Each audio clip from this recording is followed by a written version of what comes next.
አበደ ጋብርኤል አበደ ድራማ አርሰናል ዘንድሮ ሚዜነቱ የሚመጣበት ይመስላል። አርቴታ አበደ ምንም አይበድ ጆመር አበደ የራሱ ስህተት ነው። አርቴታ ዋጋ የሚያስከፍል ነጥብ ሊጥል ነው።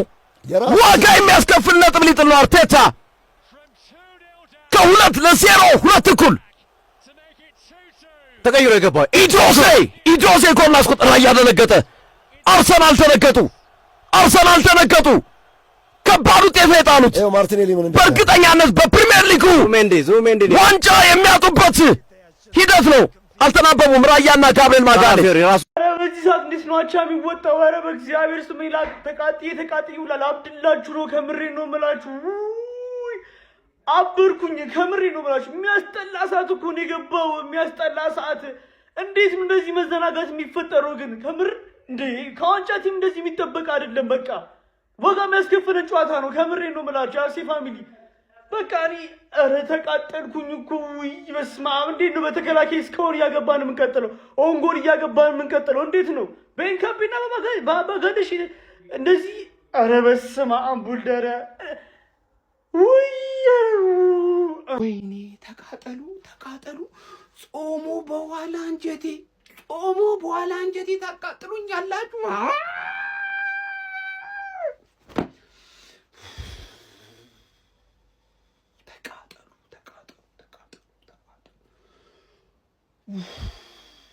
ወይኔ ምን አባታችሁ ነው የምትሰሩት? ምንድን ነው የምትሰሩት? ምንድን ነው የምትተሻሹት?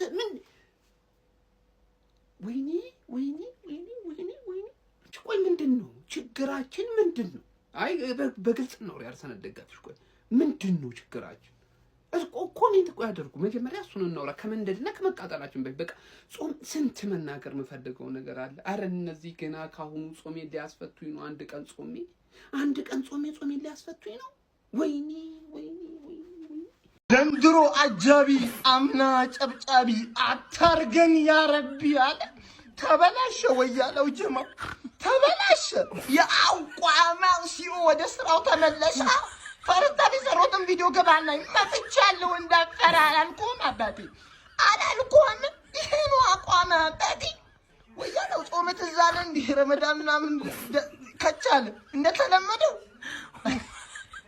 አይዞን እንግዲህ ወያላ እኔ ሐላል ቋጠሮ ነው የቋጠርኩት። ጌታዬ ሆይ ዛሬ እንደዚህ እንድደሰት የፈቀድክልኝ እኔ ማነኝ? ወልብዬ ላላ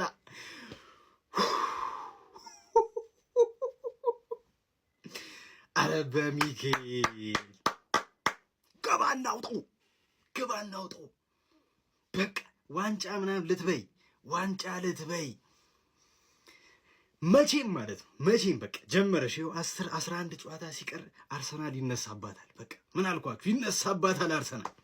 ሲቲ አደራችሁን እናንተ ብቻ እንዳታሳፍሩን እንጂ ማለት ነው። መቋጠሩን ለኛ ተውልን። በቃ ለኛ ተውልን መቋጠሩን ለኛ። ሙስኬራ የምትባዩ አንቺ የወልብሱ ተጫዋች እንዴት ነው ምቺው? እናቴ ትሙት እንዴት ነው ምቺው?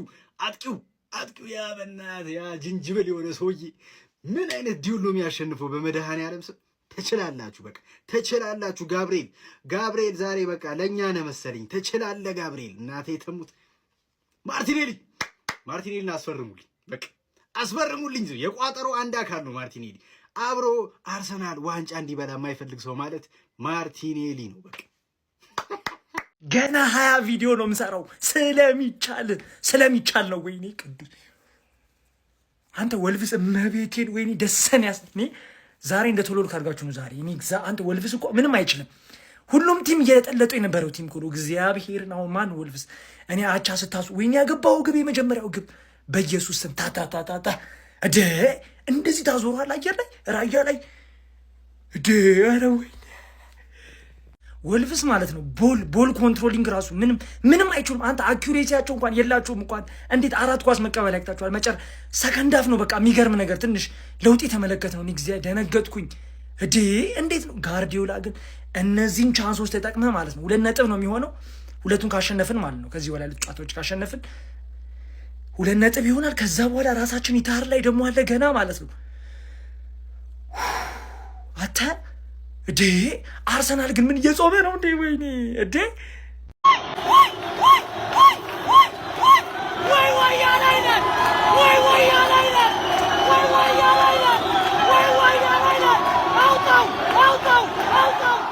አርሰናላቸው ወጥቷል። እውነት ለመናገር በቃ ነጥብ ያነሳል ብዬ ጭራሽ ዞር ብዬ ያላየው ጨዋታ አቻ ወጣ። እስኪ አርሰናል ደጋፊ አንድ ጥያቄ ልጠይቃችሁ፣ ስነ ስርዓት ባለው መልኩ መልሱልኝ።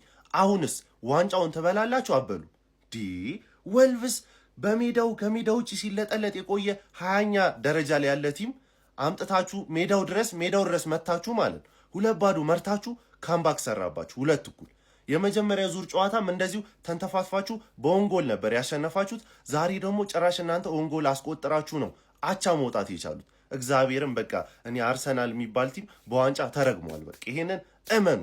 አሁን እኮ ከሲቲ አንድ ጨዋታ በላይ ተጫውታችሁ ከሲቲ ጋር ጨዋታ አላችሁ ኢታር ላይ። እንደገና ደግሞ ሲቲ ቀሪ አንድ ጨዋታ አለው። ኧረ አርሰናል ነጥብ ከባድ ነጥብ ነው። አርሰናል ወደ ሚዜነቱ የሚመለስበት ሊሆን እንደሚችል መገመት መናገር ይቻላል። አድማጮቻችን ዙቢሜንዲ በእናታችሁ እስቲ የሆነ የምንቀዝንበት ቦታ ፈልጉልን። አርሰናል የሚባል ቡድን ላይ ቀዝነን እንምጣ።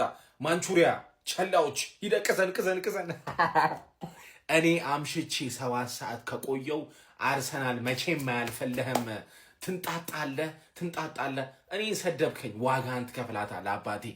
አቤት ካላፊዮሪ አይሆነ ልጅ ተቀይሮ ገባ። 1 ደቂቃ ሳይሞላው ራሱ ላይ ሄዶ ቅርቅር።